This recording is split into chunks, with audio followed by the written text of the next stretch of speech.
የሩሲያው ፕሬዝዳንት ቭላዲሚር ፑቲን ለኢራን የውጭ ጉዳይ ሚኒስቴር ሀገራቸው በመካከለኛው ምስራቅ ሰላም ለማምጣት ማንኛውንም ነገር እንደምታደርግ መናገራቸው ተዘግቧል።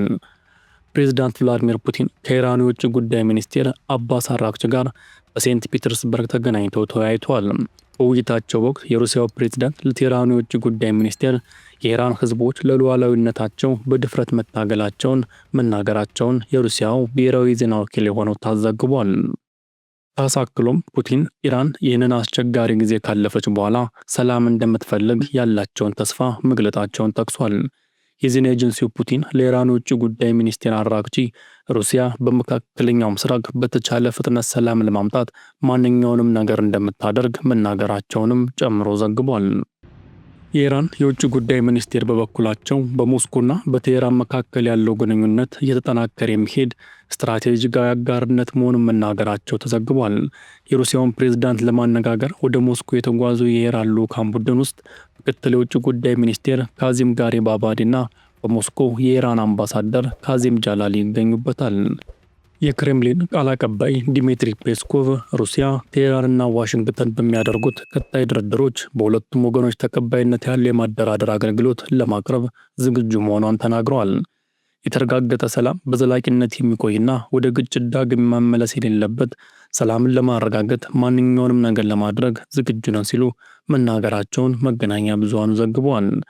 አራግቺ በሴንት ፒተርስበርግ ለጋዜጠኞች ኢራን የዓለም ታላቅ ልዕለ ኃያል በመፋለም ላይ ነች በማለት ዋሽንግተን አንድም ግቧን አላሳካችም ብለዋል። ለዚህም ነው ድርድር የጠየቁትና እየተመለከትን ያለነው ሲሉ አክለዋል። አሜሪካ ግን ድርድር ስለመጠየቋ ምንም ያለችው ነገር የለም። የኢራን ከፍተኛ ዲፕሎማት ጦርነቱ ኢራን እንደ ሩሲያ ያሉ ታላላቅ ወዳጆችና አጋሮች እንዳሏት ያሳየ ነው ብለዋል። ይህ በእንዲህ እንዳለ የኢራን አካባቢ ጥበቃ ባለስልጣን በጦርነት ምክንያት የፈራረሱ የመኖሪያ ህንፃዎችን ለማጽዳት 200,000 የጭነት መኪናዎች ያስፈልጋሉ ብሏል። የአካባቢ ጥበቃ ምክር ቤት አባል የሆኑት አቡ አሊ አልጋራዚ እስራኤልና አሜሪካ በፈጸሙት የአየር ድብደባ በሺዎች የሚቆጠሩ የመኖሪያ ህንፃዎች ወድመዋል፣ እንዲሁም 10 ሚሊዮን ቶን ፍርስራሾች ተቆልለዋል።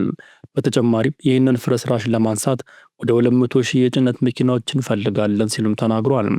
ዛሬ አክለውም በኢራን ውሃ፣ አፈር፣ አየርና የብክለት አስተዳደርን ጨምሮ ከባድ የሆነ የአካባቢ ጥበቃ ቀውስ ገጥሞናል፣ እነዚህ ደግሞ በጦርነቱ ምክንያት የተባባሱ ናቸው ሲሉ ተናግረዋል።